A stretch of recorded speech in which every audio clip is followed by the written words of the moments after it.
Simba es un proyecto gratuito de promoción de la lectura. Ayúdanos a que nuestros libros lleguen a más gente compartiendo lecturas en las redes sociales. Si puedes y quieres, también puedes hacer una donación para mantener el proyecto y posibilitar que nuestra biblioteca siga creciendo. Doctor Sutilis Leopoldo Alas Clarín. Cuento índice primero. Si le hubierais conocido hace 8 años, no le conoceríais ahora. ¿Veis esa cabeza rapada a punta de tijera, aunque el diccionario entiende que solo se puede rapar a navaja? Pues hace 8 años era enmarañada selva de ébano. ¿Veis esos insignificantes ojos a que unos lentes de cristal de roca quitan toda expresión y dan estoica serenidad, irritante audacia? Pues eran hace 8 años llamaradas de un incendio que ardía en el corazón de Pablo. Pablo tiene 28 años y es agente de bolsa. Hace 8 años tenía 20 y era soñador de oficio. A los 20 años Pablo era pagano, como el santo de su nombre. Mirando a las estrellas del cielo, a las olas del mar, a las hojas del bosque, a las espigas de las llanuras, lloraba de repente sin saber por qué, y era feliz en medio de penas sin nombre y sin cuento. De cada amapola que veía en un campo de trigo se enamoraba perdidamente, y se tenía por un ingrato sin corazón, si de una sola llegaba a olvidarse. Cada vez que el sol se ponía, despedíale Pablo con lágrimas en los ojos. Cuando en sus paseos solitarios por la campiña encontraba a un pastor que le pedía fuego para encender tabaco envuelto en una hoja de maíz, Pablo entablaba conversación con él, y al alejarse para siempre de aquel desconocido sentía que se le partía el corazón. Comprenderá el lector que vivir así era imposible. Tanto más cuanto que Pablo no tenía sobre qué caerse muerto, ni vivo. Un día, su señor tío don Pantaleón de los Pantalones tosió 3 veces consecutivas delante de su sobrino Pablo, que le estaba comiendo un lado, según aseguraba el tío hiperbólicamente. El discurso estaba a la vuelta y sobrevino, que el mal nunca se anuncia en balde. Pablo, dijo don Pantaleón, esto no puede seguir así. Pablo suspiró. Esto no puede seguir, prosiguió el tío, porque tú ya tienes más de 20 años y no piensas en hacerte hombre, es decir, en hacerte hombre en la verdadera acepción de la palabra, hombre rico, porque el llamar hombres a los demás es una corruptela del lenguaje. Yo te veo muy ocupado en pensar si habrá o no habrá habitantes en los demás planetas, y sé que tienes escritos muy concienzudos trabajos acerca de la naturaleza de lo bello.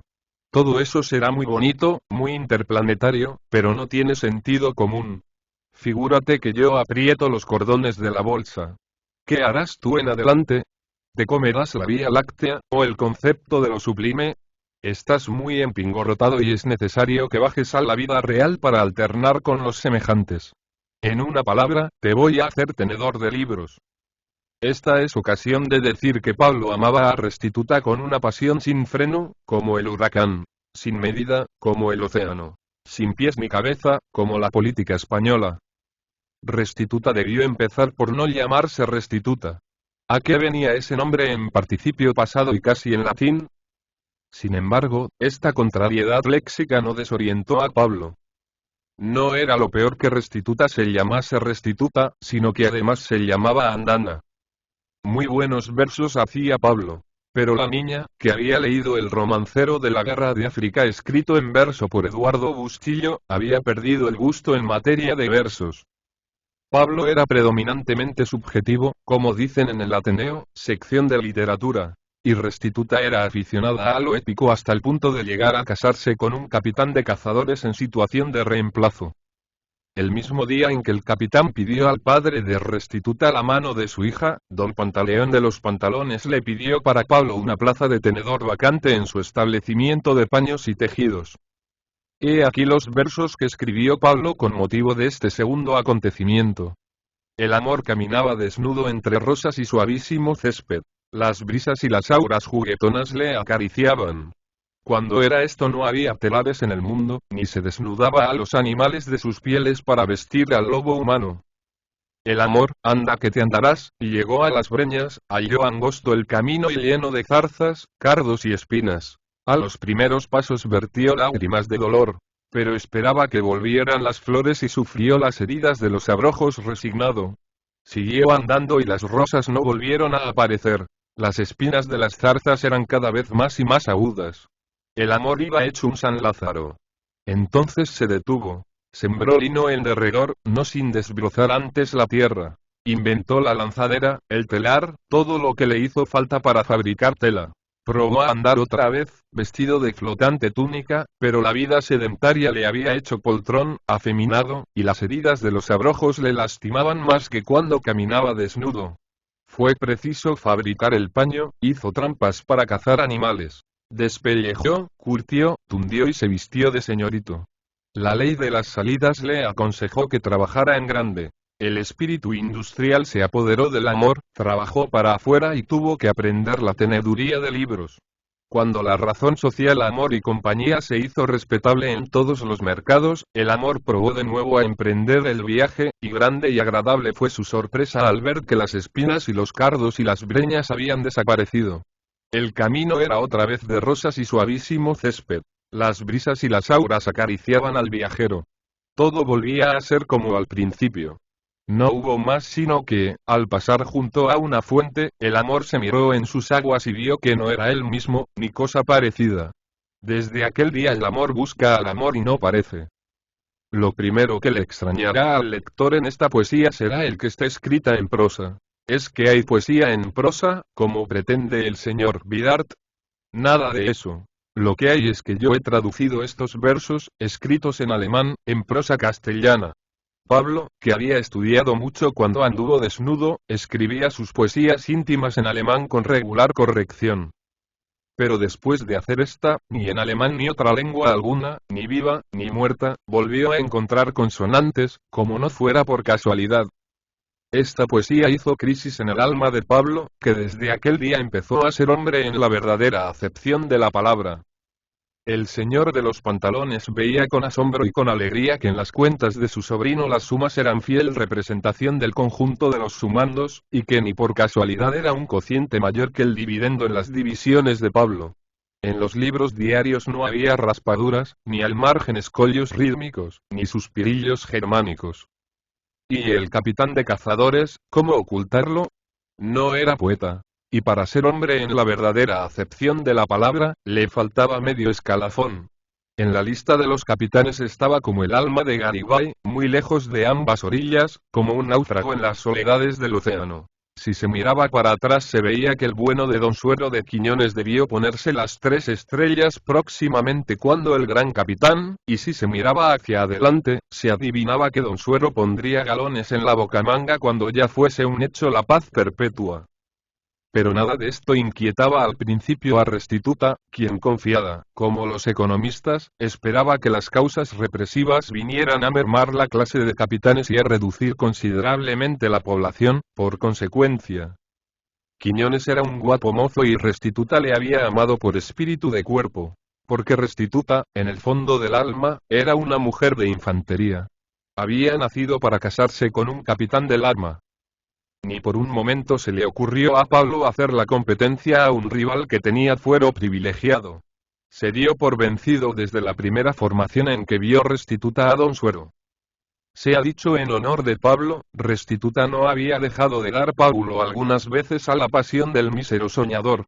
La niña no quería para sí aquel sonámbulo, incapaz de coger cotufas en el golfo. Pero se había acostumbrado a verle padecer, languidecer, callar y llorar en silencio. Es más, y esto se ha dicho en honor de Restituta, la muchacha solía ir muy callandito al cuarto de Pablo. Aquí debo advertir que eran parientes y vivían largas temporadas bajo el mismo techo. ¿Qué hacía Restituta en el cuarto de su desdeñado amador? Revolver los cajones de la mesa, sacar papeles, leerlos, ponerse colorada, quedarse pensativa, soltar luego una carcajada, guardar todo aquello y echar a correr. Pocos días antes de ascender Restituta a capitana, Pablo, por casualidad, la vio en su propia habitación entregada a las curiosidades que quedan apuntadas. Pablo, que acababa de escribir la poesía alemana que va unida a los autos, estuvo a punto de sentir amorus que ad mortem. El corazón ya lo tenía en la garganta. Pero se dio un golpecito en la nuez, tragó saliva y volvieron las cosas a su sitio. Restituta no supo que su primo la había visto revolverle los papeles. El primo, que otras veces se pasaba semanas y meses rumiando indicios, atisbos, asomos de simpatía que creía ver en la prima, esta vez no quiso sacar consecuencias de lo que había presenciado, no pensó en ello, es decir, no reflexionó sobre ello, no lo saboreó. Se limitó a consignar el hecho en el libro mayor bajo aquellas letras que dicen debe. Y un capitán de cazadores tiene poco que aprender.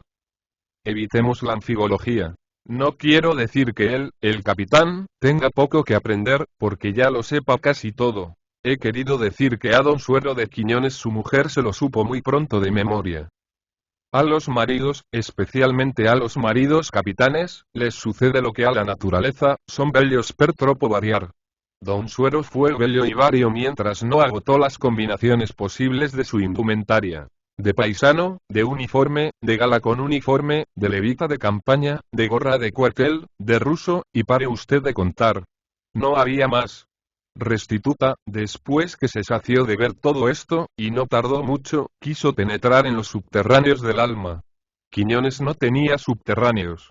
Su alma era una casamata a prueba de bomba y de psicologías. No tenía ideales muertos ni vivos. No tenía más ideal que el empleo inmediato superior. En el entretanto, el tenedor de libros leía a ratos perdidos la fisiología del matrimonio, no para tomar las lucubraciones de Balzac al pie de la letra, sino como aperitivo para las propias reflexiones. Si le hubierais visto, como Restituta le veía, con el tomo entre las manos, la cabeza inclinada y los ojos fijos en el suelo con mirada oblicua y llena de maligna expresión, si le hubierais visto entonces morderse las uñas y como volviendo en sí mirar alrededor asustado y luego volver a la lectura, tal vez hubieseis sentido la extraña curiosidad que sentía la prima, aunque en vosotros no fuese tan vehemente y misteriosa. El padre de Restituta, Quiñones, Restituta y don Pantaleón, todos cuatro convenían en este punto. Que Pablo estaba sufriendo una extraña, y saludable añadía el de los pantalones, cuanto inesperada transformación. El padre de la prima se alegraba por las ventajas que para su comercio tenía la buena administración de los libros. Don Pantaleón no es necesario decir por qué se alegraba. Y don Suero, desinteresadamente, participaba del contento general, por esa extraña atracción del abismo de que nos hablan los poetas y que tanto debieran meditar los maridos. Restituta no se alegraba. Se limitaba a sentir mucha curiosidad. Pero lo que es curiosidad, mucha. Y Pablo llegó a tener participación en los beneficios. Y acabó por tomar tan por lo serio los negocios, que más de una vez se le vio disputar muy acalorado sobre asuntos mercantiles, ventilando lo que suele llamarse el cuarto y el ochavo. Don Pantaleón sostenía que su sobrino era un néquer, porque le sonaba el nombre de néquer a pesos fuertes. Le confundía con Creso. Una noche que se había quedado sola en casa, Restituta tuvo la tentación de volver al cuarto de Pablo. Pero ya no se puede decir el cuarto de Pablo, porque el amo de la casa le había cedido toda una crujía del caserón que habitaban. Pablo había alajado sus habitaciones con gusto y elegancia. No tardó pocos minutos la prima en dar con la mesa, cuyos cajones registraba en otro tiempo. Al fin la vio en un rincón, muy barnizada y compuesta. Cada llave estaba en cada cerradura. Abrió trémula uno y otro y todos los cajones. ¡Qué desencanto! Aquellos desordenados papeles, unos cortos, otros largos, unos escritos en castellano, otros en caracteres desconocidos, ya no estaban allí. En su lugar había muchos y muy simétricos legajos con sendas carpetas, atados con cinta de lustre encarnada.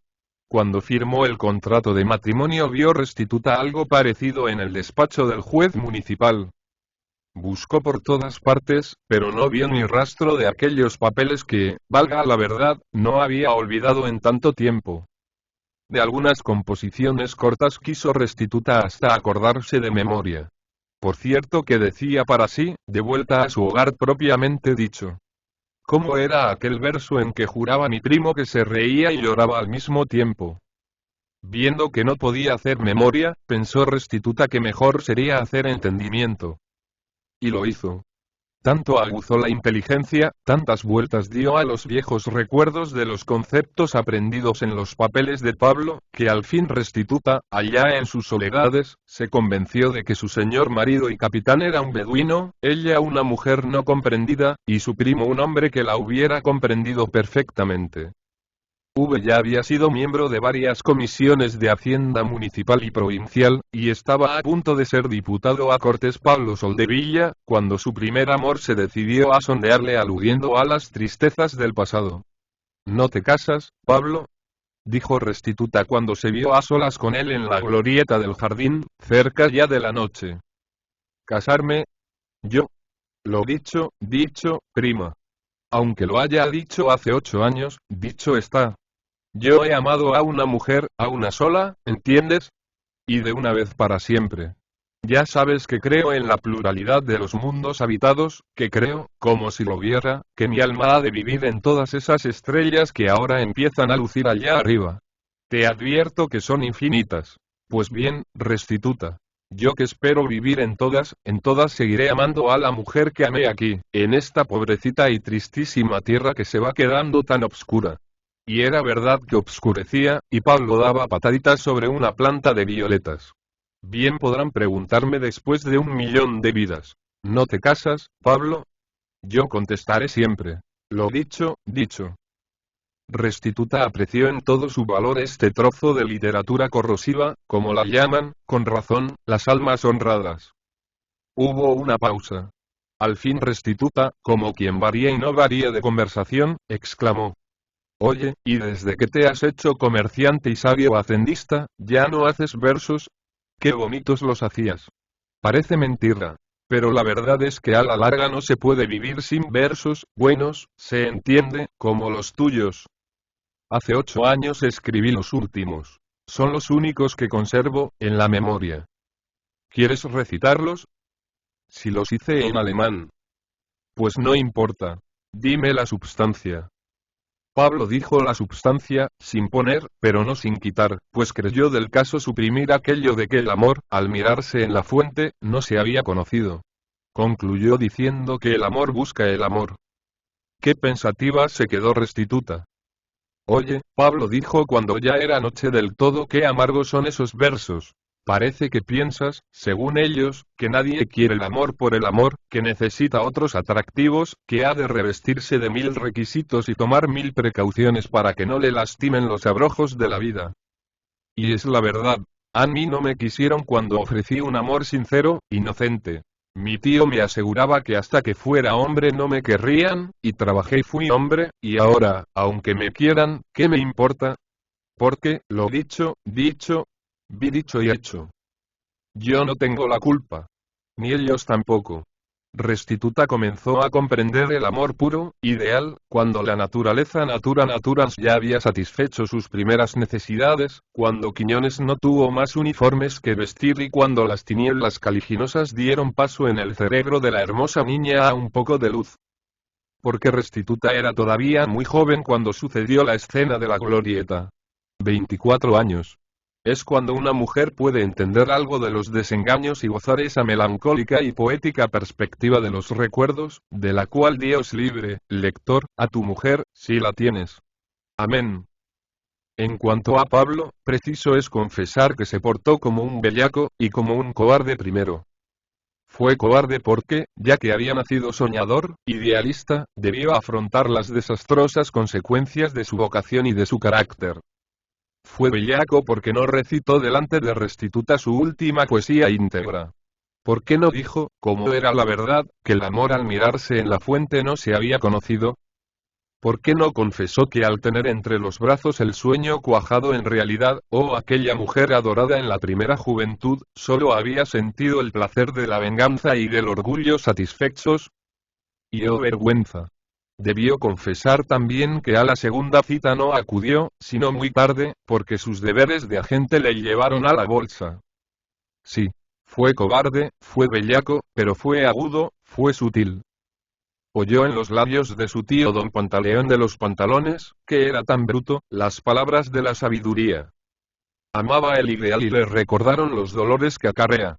Huyó a tiempo del precipicio. Si hubiese seguido soñando le hubieran sucedido las siguientes desgracias, alguna de ellas por lo menos. 1. Morirse de hambre tarde o temprano. 2. Suponiendo que el hambre no hubiese sido puñalada de pícaro, su prima le hubiera martirizado durante toda la vida, porque el señuelo del desdén fue sin duda lo que la atrajo, ahora que ella no lo oye, y 3. Dado que la prima se hubiese rendido, de todos modos, qué amarga felicidad no hubiera traído consigo el amor adúltero al alma enamorada del pobre soñador. No, y 1000 veces no. Pablo se convirtió de veras, perdió los sueños y el amor, dejó los versos y la poesía, y solo fingió amor, sueños, poesía, versos, cuando sus planes lo exigieron. Gozaba poco, es verdad, Pablo el convertido, pero no padecía nada. Aquel amante podía exclamar: nada se ha perdido más que el amor. Poetas de imitación, que buscáis dolores íntimos para cantar endechas y publicar vuestras penas, si encuentran editor, no despreciéis a mi Pablo, no le tengáis por menos que vosotros. Fue desertor del ideal, huyó de los ensueños dolorosos porque los sintió de veras, y según dicen los inteligentes, cuando se ama muy de veras se padece mucho.